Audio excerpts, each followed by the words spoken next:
মতে ছিল যে আমার বাবা হয়তো বা জামাতের কোনো বড় কোনো লিডার বা বড় কোনো পর্যায়ে আছে, হয়তো আমার বাবা এর সাথে জড়িত।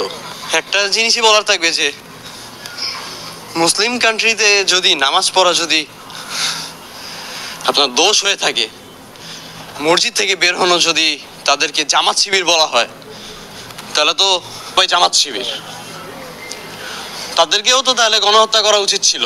পরবর্তীতে ইনভেস্টিগেশনে জানা যায় যে আমার বাবার লাশ নাকি দক্ষিণ কাজলার টোল প্লাজার সামনে নাকি ফেলে রাখা হয় রক্তাক্ত অবস্থায়। ওখান থেকে নাকি যাত্রাবাড়ি থানা নাকি তাদেরকে আমার বাবার লাশকে নাকি উদ্ধার করে শাহবাগ থানায় নাকি হস্তান্তর করে, এবং শাহবাগ থানা নাকি শাহবাগ থেকে আপনার ঢাকা মেডিকেলে হস্তান্তর করে। আমি আমার বাবার লাশের জন্য আমি ঢাকা মেডিকেলে যাই। পুলিশ আমার সাথে অনবরত তর্ক বিতর্ক করে।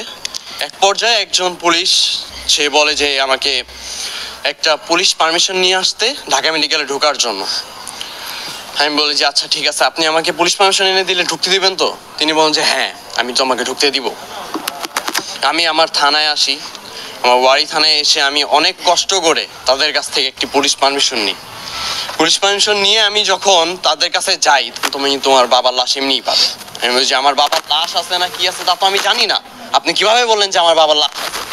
তিনি বলতেছে যে এখানে যেহেতু তুমি আসছো, তুমি অবশ্যই তুমি ধারণা করে আসছো যে তোমার বাবার লাশ আছে। আমি বলছি যে অবশ্যই না, আমার বাবা তো এখানে ট্রিটমেন্ট অবস্থাতেও থাকতে পারে, গুলিবিদ্ধও তো হতে পারে, আপনি কিভাবে বলেন? এই বিতর্ক চলতেছে। এক পর্যায়ে তিনি আমার গায়ে হাত তুলেন। আমার দুজন বন্ধুরা ছিল, তারা আমাকে যখন পিছনে ঠেলে নেয়, তারা আমাকে বলে যে পিছন থেকে নাকি দুজন পুলিশ নাকি তাদের রাইফেল নাকি রিলোড করে নিছে আমাকে মারবে বলে। আমার এখনো কনফিডেন্স আছে যে আমি যদি ওই দিন যদি ঢুকতে পারতাম, আমি আমার বাবার লাশ পেতাম। অ্যাটলিস্ট আমি আমার বাবার নিজের লাশটা আমি নিজের হাত থেকে অ্যাটলিস্ট দাফন করতে পারতাম। আমার এখনো মনে আছে ওই পুলিশের সাব ইন্সপেক্টরের নামটা কামরুজ্জামান, আমার তার নামটা এখনো স্পষ্ট মনে আছে। যার সাথে আমার তর্ক বিতর্ক হয়েছিল, আর কোনো উপায় না পাই তখন আমি অনেক কষ্ট করে আমাদের ঢাকা বিশ্ববিদ্যালয়ের ফরহাদ ভাইয়ের সাথে আমি দেখা করি। ফরহাদ ভাইয়ার সাথে আমি পরিচালকের রুমে যাই যখন, তখন আমাকে পরিচালক বলে যে যেহেতু তোমার বাবা, আমি তোমাকে এখন বলে দেই, তবে তুমি এই কথাটা গোপন রাখবে, কিন্তু এখন যে সময় তার এই কথাটা গোপন রাখার মতো না।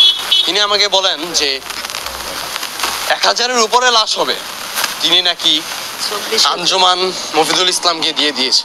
তারপর যখন আমি আঞ্জুমানে যাই, আঞ্জুমানে যাওয়ার পর ঠিক 2 থেকে 3টা ফাইল যখন উঠায়, তখন আমি আমার বাবার ছবি দেখতে পাই। আমি তখনই তাদেরকে বলি যে এই ছবিটা একটু বের করেন কাইন্ডলি। তারা যখন ছবি বের করে, আমি আমার বাবাকে স্পষ্টভাবে চিনতে পারি। ওই দিন আমার বাবা সাদা পায়জামা, সাদা পাঞ্জাবি, আমার এখনো মনে আছে এই পাঞ্জাবিটা। আমার বাবা আমার পাঞ্জাবি ধরে বলছিল যে তোমার পাঞ্জাবিটা তো অনেক সুন্দর, আমার কাছে ভালো লাগছে, আমি তোমার এই পাঞ্জাবিটা পরবো। আমি বলছি যে আচ্ছা পরো। আমার বাবা ওই পাঞ্জাবিটা পরে আমার থেকে বলছে যে আমি তখন আন্দোলনে বের হবো। আমার বাবা বলছে যে বাবা যেখানে যাও সাবধানে দেখো। আমার বাবা কি দোষ করছিল না? তোমাদেরকে কোনো সময় কোনো কিছু বলছে নাকি কারোর কোনো ক্ষতি করছিল? আমার বাবা তো তোমাদেরকে কিছু করেনি, তোমরা আমাকে মারছো। আমার এখনো মনে আছে, আমি বাসা থেকে বের হওয়া মাত্র আমাকে নিয়ে যাওয়া হয়েছিল।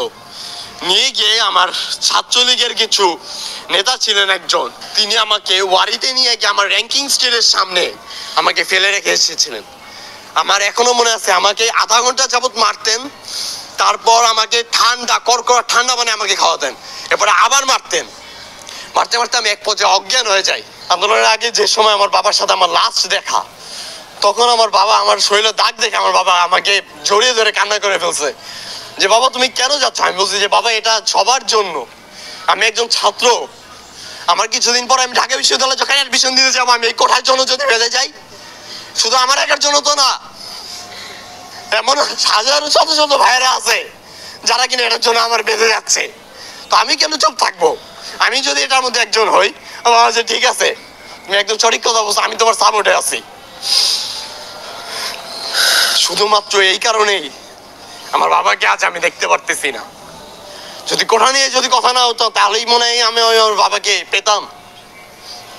তবে হ্যাঁ, আমি একটা জিনিস নিয়ে অনেক প্রাউড ফিল করি যে আমার বাবা দেশের জন্য প্রাণ দিচ্ছেন, আমার ভাই আমার দেশের জন্য প্রাণ দিচ্ছেন, আমাদের শত শত আমাদের ভবিষ্যতের জন্য আমাদের প্রাণ দিছেন, এবং এই ফ্যাসিস্ট সরকার তাকে আল্লাহ আদৌ পর্যন্ত ক্ষমা করবে কিনা তার কোনো নিশ্চয়তা নেই। আমি চাই এই যে আওয়ামী লীগ, ছাত্রলীগ, এরা যদি মারাও যায়, মৃত্যুবরণ করে, এদের যাতে জানাজা অপহরণ না হয়, এদের যাতে মাটি দাফন পর্যন্ত যাতে এদেরকে কোনো কেউ না করে, এদের গোসল পর্যন্ত যেন না হয়, এদের লাশ যাতে শকুনে খায়।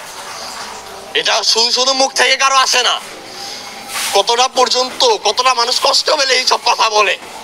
একটা মানুষকে কিভাবে নির্মমভাবে হত্যা করে তা আল্লাহ মাবুদি ভালো জানে, আর তারাই ভালো জানে। তারা তো পশুর থেকেও আমার কাছে অধম। এবং যারা ছাত্র সমন্বয়ক আছেন, তাদের কাছে আমার একটাই দাবি থাকবে যে আমরা যারা শহীদ পরিবারের যারা লোকজন আছে, যারা শহীদ, আমাদের কাছে এখনো আমার কিছু ভাইয়েরা আছে, তারা এখনো আহত আছেন, তাদেরকে খোঁজ নেওয়া। সরকারের কাছে আমার দাবি থাকবে আমাদের তাদেরকে একটু খোঁজ নেওয়া। তাদের অনেকেই আছেন যারা নিজের মেয়েকেও